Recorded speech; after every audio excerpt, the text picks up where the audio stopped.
14/9/2024 তাৰিখে চৰাইদেউ জিলাৰ সোণাৰস্থিত নেপালী দুৰ্গা মন্দিৰত আমাৰ গোৰ্খা সমাজৰ দ্বাৰা এখনি পৰিচালনা সমিতি গঠন কৰা হয়। উক্ত পৰিচালনা সমিতিৰ সভাপতি কুলবাহাদুৰ বনিয়াদেৱ নিৰ্বাচিত হয়।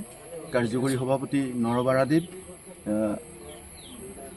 টাউকাক মডেল স্কুলৰ প্ৰিন্সিপাল তেখেত, তাৰপিছত যুটীয়া সচিব চাৰ্কিৰাই জ্ঞানেন্দ্ৰকে আদি কৰি এখন পূৰ্ণাংগ সমিতি গঠন কৰা হৈছে।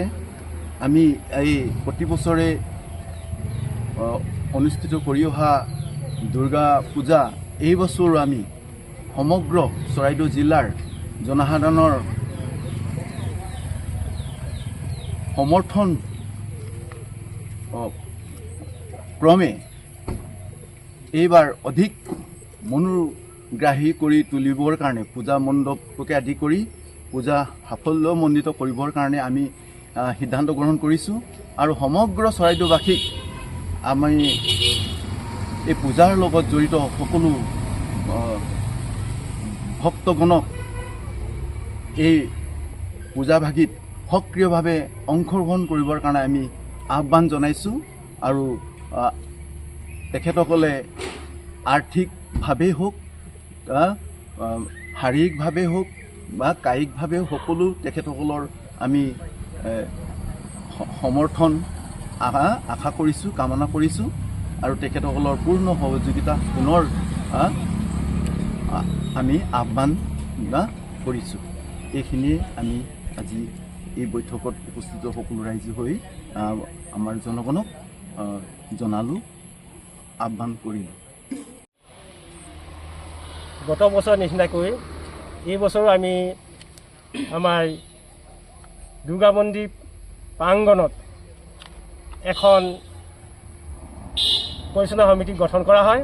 আৰু এই পৰিচালনা সমিতিত চৰাইদেউ বিভিন্ন সংগঠন, আকচু, অগছ, নেৱাৰী সংঘ, লগতে স্থানীয় ৰাইজ আৰু বিভিন্ন লোকৰ সহযোগত আজি শক্তিশালী এখন কমিটি গঠন কৰা হয়। আৰু আশা কৰিছোঁ আগৰ যি বছৰ যেনেধৰণে আমি ইয়াত পূজা উদযাপন কৰিলোঁ, এই বছৰ তাতোতকৈ আৰু ভাল ধৰণে বিভিন্ন কাৰ্যসূচীৰে উদযাপন কৰিবলৈ আমি পৰিকল্পনা লৈছোঁ। আৰু আমি আজি বৃহত্তৰ এটা বাজেট আমি ইয়াত প্ৰস্তুত কৰিছোঁ, যাতে আমাৰ পূজাবিলাক সুকলমে হয়, আমাৰ পূজাবিলাক যাতে দাৰ্শনিকপূৰ্ণ হয়, আধ্যাত্মিক ধৰণৰ হয়, ধুনীয়া হয়, আটকটুকাৰী হয়, তাৰ কাৰণে আমি ব্যৱস্থা কৰিছোঁ। আমি পেণ্ডেলো আগৰ তুলনাত এইবছৰ বৰ ধুনীয়াকৈ আমি বনাম, সেইটো আমি আশা কৰিছোঁ। আৰু আমাৰ যিখিনি যাৱতীয় যিবিলাক ব্যৱস্থাবিলাক আছে, সেই ব্যৱস্থাবিলাকো আমি ধুনীয়া সুন্দৰকৈ আমি পালন কৰিম। লগতে আমি আহ্বান জনাইছোঁ আমাৰ গোটেই চৰাইদেউ গোৰ্খা জনগোষ্ঠীৰ লোকসকলক যে সকলোৱে নিজৰ মন্দিৰ বুলি ভাবি, নিজৰ পূজাভাগী বুলি ভাবি সকলোৱে ইয়াত সহযোগ কৰিব বুলি আমি আশা ৰাখিছোঁ। লগতে স্থানীয় লোকসকলকো আমি আহ্বান জনাইছোঁ, কাৰণ প্ৰতিটো পূজাৰে স্থানীয় লোকসকলে আমাক সহযোগ দি আহিছে আৰু এইবাৰো আমাক দি যাব বুলি মই আশা ৰাখিছোঁ।